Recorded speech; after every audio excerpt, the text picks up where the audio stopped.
에베소서 1장 2절 말씀입니다.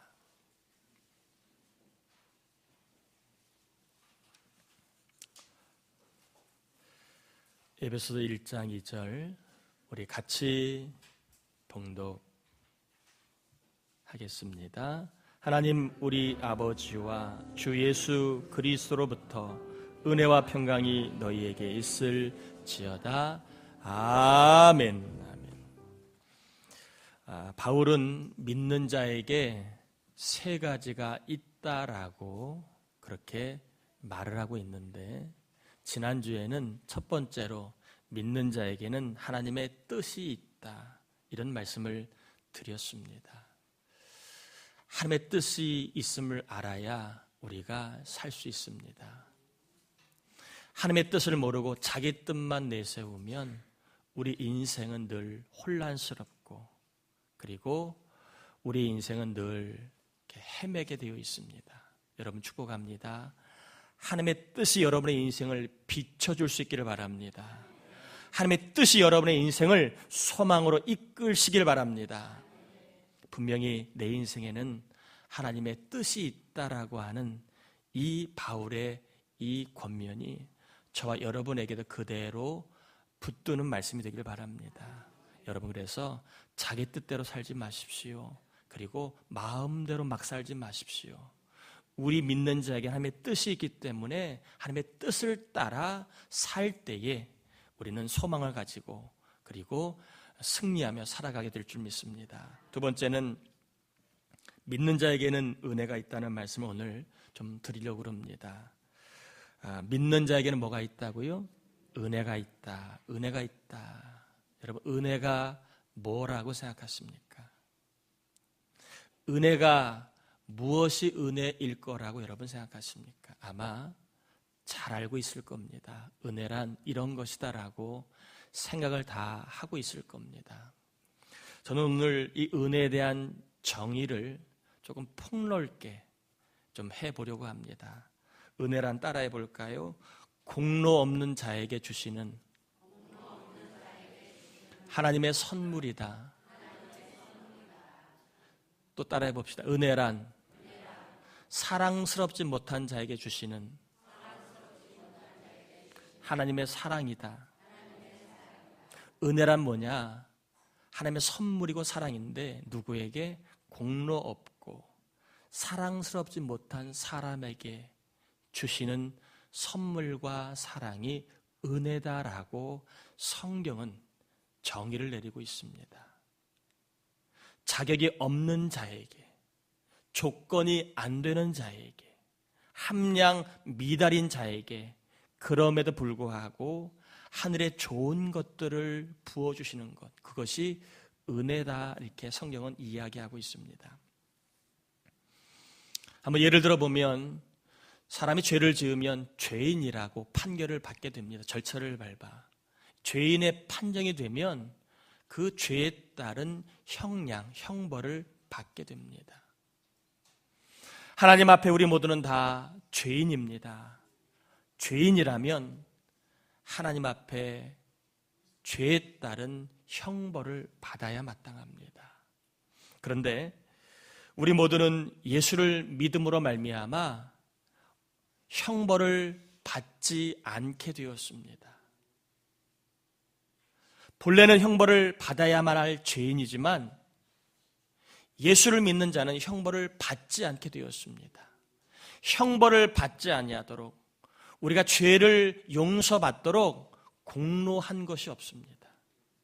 우리가 죄의 용서를 받도록 뭔가 사랑의 수고를 한 게 없습니다. 그럼에도 불구하고 우리는 죄 용서와 형벌을 받지 않는 삶을 살 수 있습니다.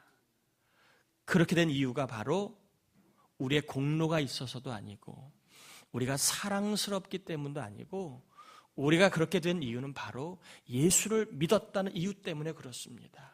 예수를 믿는 자이기 때문에 우리는 공로가 없지만, 사랑스럽지 못하지만 죄사함의 선물을 받게 되었고, 구원이라고 하는 선물을 받게 되었고, 그리고 무엇보다 끝날까지 하나님의 사랑을 받을 수 있는 존재가 되었다는 겁니다. 그래서 은혜를 받았다는 말은 다른 말로 이야기하면 내가 하나님께 선물을 받는다, 선물을 받았다, 하나님께 사랑을 받았다, 이럴 때 우리는 통칭 은혜를 받았다 이렇게 얘기합니다. 자, 다시 한번 정의합니다. 은혜란 공로 없는 자에게 주신 하나님의 선물이다. 여러분, 은혜란 공로 없는 자, 사랑스럽지 못한 자에게 주시는 선물과 사랑을 은혜라고 얘기합니다. 이런 면에서 예수 믿는 자에게는 은혜가 있다는 말은 참 중요한 말씀입니다. 예수 믿는 자에게 은혜가 있다는 말은 너무너무 소망스러운 말입니다. 예수 믿는 자에게 은혜가 있다는 말은 정말 우리로 하여금 살아갈 이유를 갖기에 충분한 말씀이 되기도 합니다. 여러분, 지금까지 하나님에게 어떠한 은혜를 받으셨습니까? 하나님으로부터 어떤 선물을 받으셨고 하나님에게서 어떤 사랑을 받아오셨습니까? 아마 구원이라고 하는 선물을 받은 분도 있고, 그리고 가정이라는 선물, 자녀라는 선물, 그리고 교회라고 하는 선물, 때로는 성공과 그리고 성장이라고 하는 선물을 받은 분도 있을 겁니다. 여러분, 이 은혜를 받았다, 선물을 받았다, 이 말을 우리가 잘 써야 되는데, 은혜를 받았다라고 고백이 되는 것이 있거들랑 내가 하나님께 선물을 받았다라고 고백하는 것이 있거들라, 이것은요 우리가 잘나서 받은 게 아니에요. 우리가 대단해서 받은 게 아닙니다. 우리가 열심히 살거나 남들보다 더 착해서 받은 게 아니에요. 그렇게 해서 받았다고 여기면 그건 선물이 은혜가 아니라 그것은 삭시입니다. 월급이에요, 월급. 그건 보상입니다. 내가 잘나서 받았다고 하면 그것은 월급이고 그리고 보상입니다. 내가 잘나지 못했음에도 받았다라고 느끼는 게 있거든, 그게 은혜라는 겁니다. 예수님을 믿었기 때문에 하나님은 저와 여러분에게 때와 상황에 맞게 그렇게 은혜를 선물로 주셨기 때문에 우리가 지금까지 이 선물을 받아 누리며 살아가고 있는 겁니다. 능력이 안 되고 실력이 안 되고 조건이 안 되었음에도 불구하고 우리가 믿는 자이기 때문에 누릴 수 있는 게 은혜라는 겁니다. 은혜. 공로가 없음에도 사랑스럽지 못함에도 하나님의 신실한 은혜로 어쩌면 저와 여러분 지금까지 생명을 유지하고 있는지도 모르겠습니다. 살아있는 것, 살고 있는 것이 은혜인지도 모르겠습니다. 죽음을 생각하지 않고 실수와 실패에 주저앉지 않고 뭐라도 살려고 내가 애쓰고 있다면 이게 은혜라는 겁니다. 은혜. 은혜라고 하는 것은 조건이 안 되는 사람에게 주어지는 최고의 선물을 은혜라고 얘기할 때에 여러분 다시 한번 묻습니다. 지금까지 어떤 은혜를 받으셨나요? 그게 은혜임에도 불구하고 공로라고 주장하는 게 있나요? 내가 열심히 살아서, 내가 대단해서, 내가 남보다 수고해서, 내가 남보다 열심히 공부해서 내가 이거 얻은 거야 라고 하는 게 있다면 착각이라는 겁니다. 착각. 여러분이 능력이 좀 안 되고 부족함에도 뭔가 좋은 것을 얻었다면 그것은 하나님의 은혜입니다. 왜 여러분이 그 하나님의 은혜를 누렸을까요? 여러분이 잘나서가 아니라 여러분 예수를 믿었기 때문입니다. 예수를 믿었기 때문에 여러분이 은혜 속에 지금까지도 선물과 사랑을 받으며 살아온 겁니다. 은혜를 안다는 말은 내가 잘난 게 아니라 하나님의 사랑이었음을 깨닫는 겁니다. 또한 우리는 하나님의 은혜가 있음을 믿는다면 우리는 이것 또한 믿어야 되는데 따라해 볼까요? 하나님께서 주실 은혜가 있다. 이것도 믿어야 된다는 거예요. 내가 지금까지 살아온 게 내가 부족하며 살 수 있었던 게 하나님의 은혜였다면 이 은혜를 가지고 현재와 미래도 살아야 그게 온전한 은혜를 아는 자라는 겁니다. 지금까지 은혜로 살아왔습니다. 그런데 지금을 보니까 은혜를 붙들지 않고 자기 공로를 붙들어요. 뭐가 없다, 뭐가 안 된다, 뭐가 있다, 뭐가 없다. 이거 가지고 자기를 살려고 한다면 그 사람은 은혜를 모르는 자라는 거예요. 지금까지 은혜로 살아왔다. 앞으로도, 그리고 우리의 미래 속에 은혜를 붙들고 살아야 된다는 겁니다. 또한 주실 은혜를 우리가 믿고 살아야 된다는 것입니다. 저는 은혜라고 하는 것을 선물이라는 개념으로 좀 같이 쓰고 있습니다. 은혜는 선물이다라는 개념을 갖고 쓰고 있습니다. 우리가 이렇게 담대하게 은혜가 있다, 나에게는 받을 은혜가 있다라고 이렇게 말할 수 있는 게 뭘까요? 다시 한번 강조합니다. 우리가 잘났기 때문에 받는 거 아니에요. 우리가 대단해서 은혜를 받을 수 있다고 말하는 거 아닙니다. 우리가 은혜가 있다고 말할 수 있는 이유는 예수를 믿는 자이기 때문에 가능한 거예요. 예수를 믿기 때문에 우리는 은혜도 믿는 겁니다. 예수를 믿기 때문에 우리는 받을 은혜가 있다라고 고백할 수 있는 것입니다. 예수를 믿지 않는 사람은 절대로 고백할 수 없는 말이 은혜입니다. 나에게는 은혜가 있다는 말은 예수 믿지 않는 사람은 절대로 고백할 수도 없고 그 말의 의미가 뭔지도 모르는 사람입니다. 예수를 믿는 사람에게는 은혜가 있다. 이 말은요, 현재를 살아갈 수 있는 대단한 힘이 있습니다. 내가 조금 괴로워요. 자식이 힘들게 해요. 일이 좀 꼬였어요. 아파요. 무엇으로 여러분 힘을 낼 수 있겠습니까? 약을 먹어도 낫지 않고 보약을 먹어도 고쳐지지 않고 아무리 사람을 만나도 길이 보이지 않습니다. 그런 사람에게 은혜가 있다는 말은 뭘까요? 은혜가 있다는 말은 그 사람을 소망 가운데 거하게 하는 것입니다. 그 사람을 하여금 소망을 갖고 살아가게 만드는 게 은혜입니다. 세상적으로는 답이 없어요. 내 안에는 답을 얻을 수 있는 능력이 없어요. 내 안에는 풀 수 있는 키가 없습니다.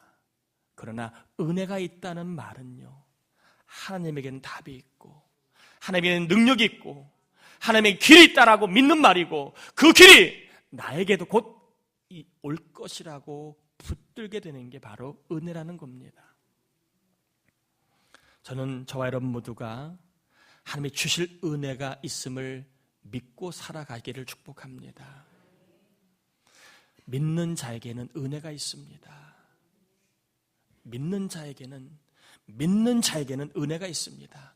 이 은혜가 저와 여러분에게 소망으로 꼭 다가오기를 축복합니다. 여러분 가정에 하나님이 주실 은혜가 있다고 믿으셔야 됩니다. 다시 한번 여러분에게 축복합니다. 여러분 가정에 하나님의 은혜가 있다고 믿으시길 바랍니다. 그러면 하나님의 은혜가 있다고 선포도 해야 됩니다. 따라합시다. 우리 가정에는 은혜가 있다. 여러분 이 말씀을 믿는다면 꼭 시인해야 됩니다. 내가 어떤 여인을 사랑해요, 좋아해요. 그런데 표현하지 않아요. 그러면 상대는 그 마음을 잘 모릅니다. 믿음은 입으로 나와야 선명해지는 것입니다. 여러분 은혜를 믿는다면 우리 가정에도 은혜가 있다라고 선포하십시오. 우리 가정에도 은혜가 임한다고 여러분 믿음으로 고백하셔야 합니다. 여러분 자녀에게 은혜가 임한다고 믿으셔야 합니다. 여러분 자녀에게 은혜가 임할 거라고 선포해야 됩니다. 하나님이 우리 자녀에게 주실 은혜가 있다라고 말해야 합니다. 이게 믿는 자에게만 있는 은혜입니다. 여러분 일터에도 하나님이 주실 선물이 있다고 믿으셔야 합니다.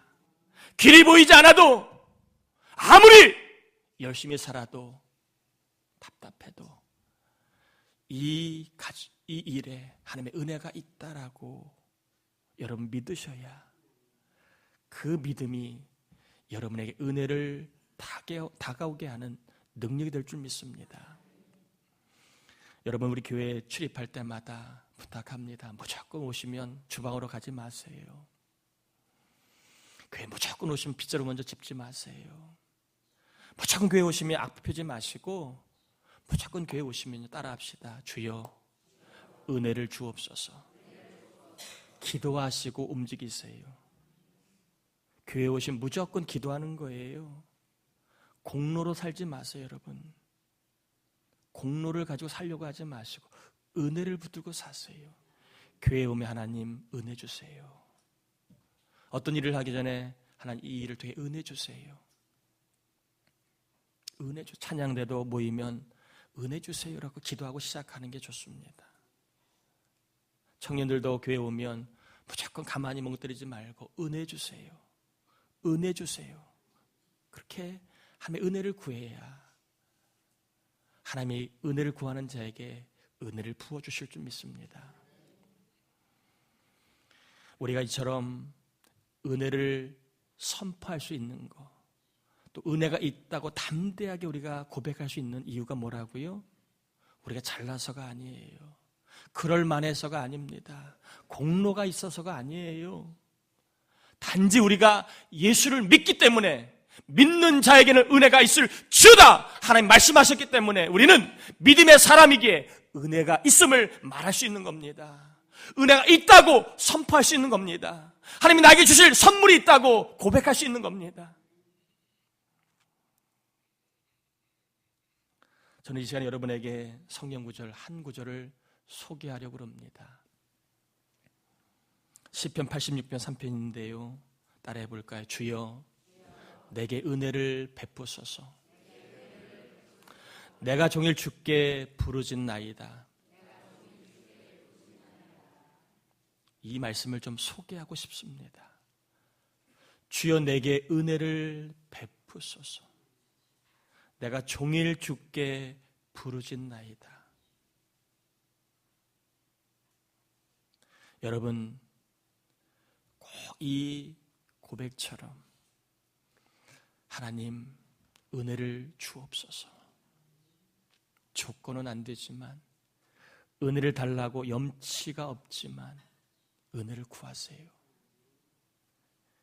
종일 은혜를 달라고 기도하시면 하나님이 조건 안 되는 나에게, 자격이 안 되는 나에게, 실력이 안 되는 나에게 은혜를 주실 줄 믿습니다. 아멘인가요? 은혜란 조건이 없지만 믿는 자이기 때문에 있는 겁니다. 이 은혜를 꼭 날마다 때마다 구하시길 바랍니다. 답답한 일 많지요. 속상하고 억울한 일 많지요. 그리고 뭔가 좀 삶에 지긋지긋함을 끊어버리고 좀 새롭게 살기 원하는 분 있지요. 매일 그 시기 장식이라 돈 때문에 쪼들리는 분 계시지요. 은혜를 구하세요. 진실로. 공로 의지하여 내가 이만큼 하니까 하나님 주세요 그러지 마시고 주여 은혜를 주옵소서. 종일토록 은혜를 구하시며 살아가길 바랍니다. 저는 오늘 은혜를 구하다가 은혜를 처음 한 사람 이야기 한 사람만 소개하고 마치려고 합니다. 얼마 전에 인간극장에 소개되었던 전철 집사님 소개하려고 합니다. 아시는 분 아시겠지만 그분은 잘 나가던 경찰이었습니다. 그리고 공직생활을 아주 훌륭하게 마감하고 상이란 상은 참 많은 상을 받을 정도로 공로가 많은 그러한 사람이었습니다. 그리고 그의 아내는 중학교 영어 교사였기 때문에 사는데 지장 없는 그러한 조건에서 살았습니다. 두 아들을 낳고 단란하게 살았던 평범한 가정이었습니다. 이제 이 전철 집사님이 때가 되어서 퇴직을 했습니다. 그리고 뜻한 바가 있어서 이제 건축 사업을 시작을 했는데 의욕이 앞선 탓인지 아니면 과욕으로 인한 탓인지 그만 외환 위기 때 부도를 맞게 됩니다. 잘 나가던 사람, 한 번도 실패를 맛보지 못한 사람이 본의 아니게 큰 붓지를 않고 실패를 맛보게 됩니다. 여러분, 실패는 달콤하지 않아요. 굉장히 힘든 거예요. 실패를 한번 맛보면 굉장히 힘든 겁니다. 살기 위해서 전철 집사님은 저를 보세요. 돈을 빌리러 다녀야만 했습니다. 자, 설교 시간엔 설교자를 봐야 됩니다. 딴짓하지 마세요. 돈을 빌리러 다녀야 됐습니다. 그럭저럭 버텼지만 이젠 더 이상 빌리러 갈 집도 없었습니다. 있는 재산 다 날리게 되고 큰 빚만 아는 채 이제 살기 위해서 고향을 떠나 서울로 왔습니다.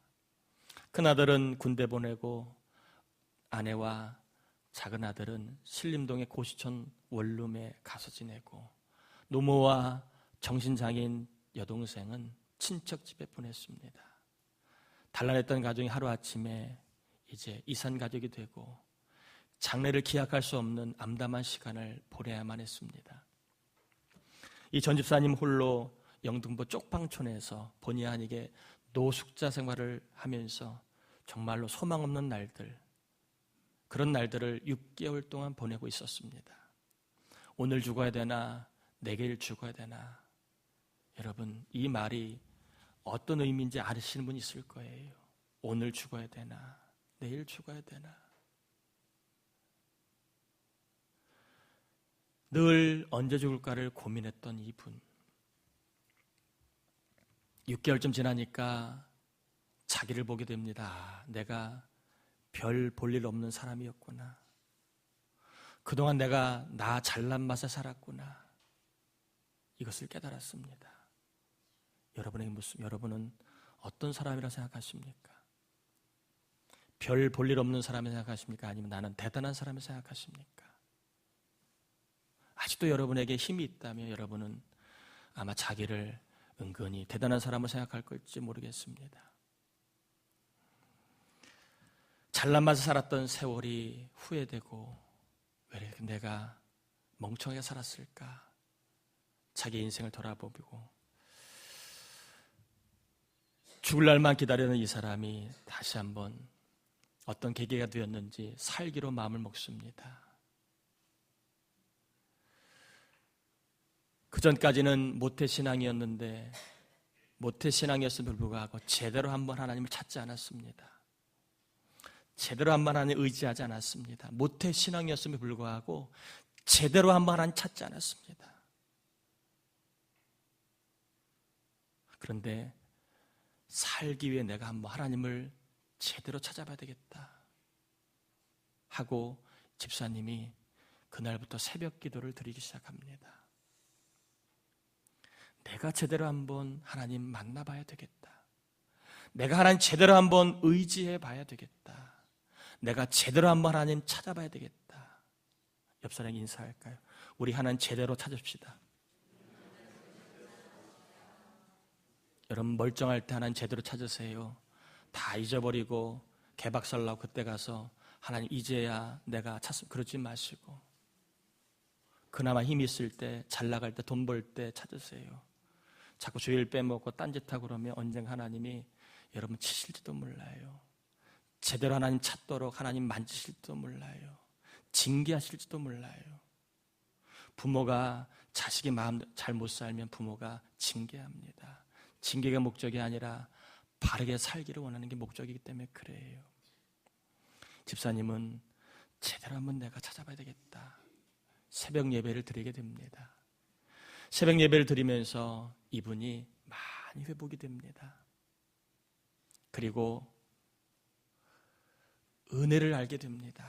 그동안엔 내가 철없이 살았는데, 나밖에 모르고 살았는데, 내가 제일인 줄 알고 살았는데 다 없어 보니까 내가 아무것도 아닌 걸 깨달았습니다. 돈 있을 땐 사람이 붙어요. 건강할 땐 사람이 붙어요. 아파봐요. 사람 떠납니다. 돈 없으면 사람 떠나는 거예요. 아무것도 없으면 세상은 다 버리는 게 세상 이치입니다. 이런 쓴맛을 보고 나서야 이분은 정말 하나님께 나아가 은혜를 구하게, 하나님 은혜가 아니면 내가 살지 못합니다. 하나님 나에게 은혜를 달라고. 하나님의 은혜로 말미암아 집사님은 많이 회복이 되고, 그리고 신용불량자에서도 이제 벗어나게 됩니다. 그리고 나서 이 집사님이 고백을 하기 이렇게 고백합니다. 하나님 감사합니다. 이 못난 죄인을 용서해 주셔서 감사합니다. 그동안 나밖에 모르고 살아온 이 종을 용서해 주셔서 고맙습니다. 주님을 위해 한 번도 제대로 살지 못한 나를 참아주셔서 고맙습니다. 그러면서 얘기하기를, 고물 덩이 같은 나를 포기하지 않고 이렇게 사랑해 주셔서 고맙습니다. 다 잃어버렸는데 무슨 사랑을 알았어요. 여전히 지금도 새벽 1시 반에 일어나서 저녁 7시까지 살아야 되는 그분, 뭐가 사랑이라고 고백할 수 있겠습니까? 고단하면 고단하지요. 그런데 기도하며 은혜를 아니까, 이게 하나님의 사랑이었구나. 야, 이게 하나님의 은혜였구나 깨닫게 되었습니다. 하나님의 은혜를 알고 나니까 이 집사님의 마음속에 사랑의 마음, 기쁨의 마음, 그동안 자기를 욕하고 조롱하고 자기 걸고 넘어간 사람들에 대한 미움의 마음이 눈녹도 싹 사라져서 마음에 그야말로 평강이 임하는 기쁨을 경험했다고 그럽니다.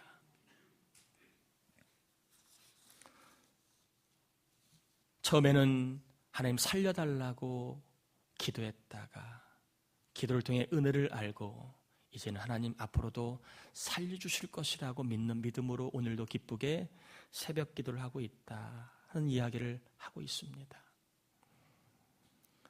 저는 한 분의 인생이지만 아마 그분보다 더 힘든 분도 계실 거고 그분보다 좀 나은 입장에 있는 분도 계실 겁니다. 여러분 꼭 축복합니다. 공로로 살지 마세요. 은혜를 구하며 사십시오. 은혜를 구하면 뜻밖의 선물도 받고 은혜를 구하면 뜻밖의 사랑도 체험하게 됩니다. 부부지간에도 공로를 주장하지 마세요. 내가 더 많이 했네, 네가 더 많이 했네, 그러지 마세요. 교회 일할 때도 내가 더 많이 했네, 네가 더 많이, 그러지 마세요. 부질없는 거예요. 다 모자란 사람들 하는 이야기입니다. 진짜 믿는 자라면 공로 주장하지 않아요. 내가 얼마를 했네, 내가 얼마나 이런 사람이네, 그런 거 내세우지 않아요.